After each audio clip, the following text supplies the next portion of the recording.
Well, this is World back with another guide, this time for the flip side of the succession. It is now time for the awakening for the sorceress.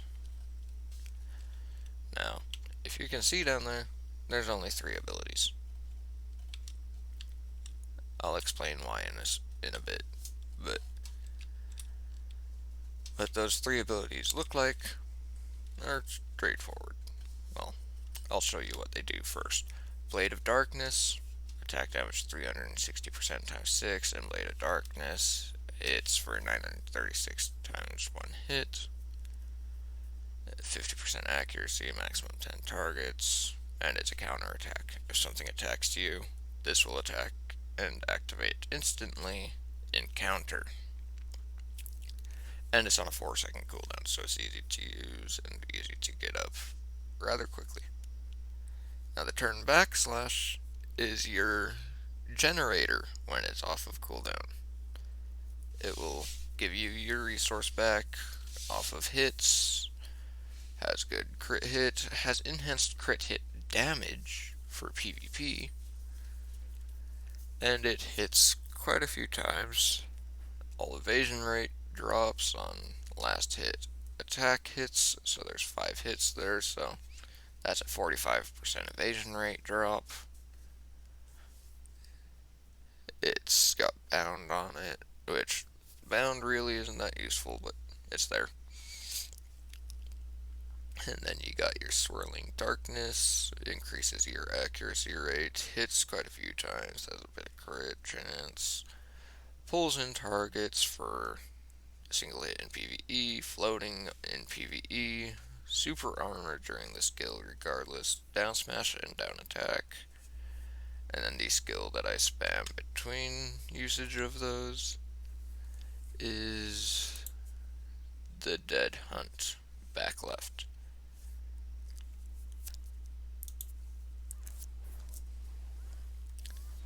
Yeah, every 6 seconds when it's available. It is available during cooldown, but the heal effect and the knockdown effect are negated while it's not on cooldown. However, it does create fragments, and I'll get to that in a bit.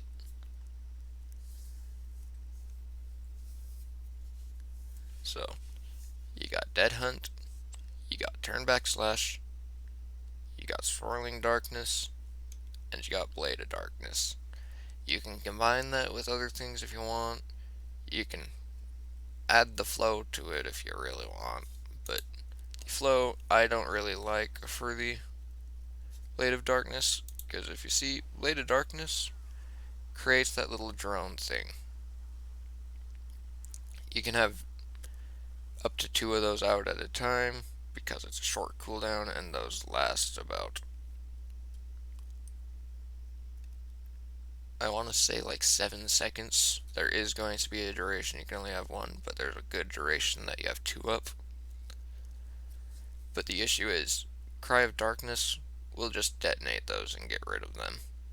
I feel like you'll get overall more cleave damage from having those stay up, although you'll get more single target damage if you detonate them. That's the thing about it. And this also consumes your fragments. So, if you wanted to do that, you could definitely do it.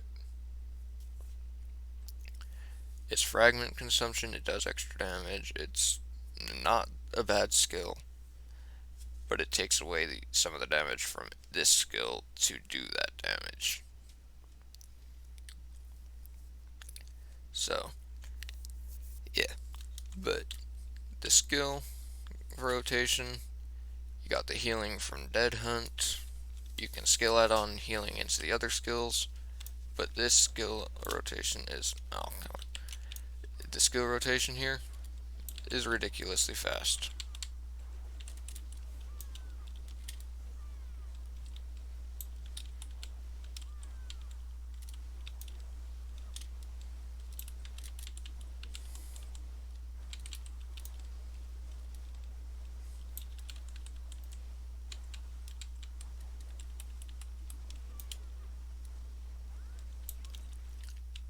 And all 4 of those skills do cleave.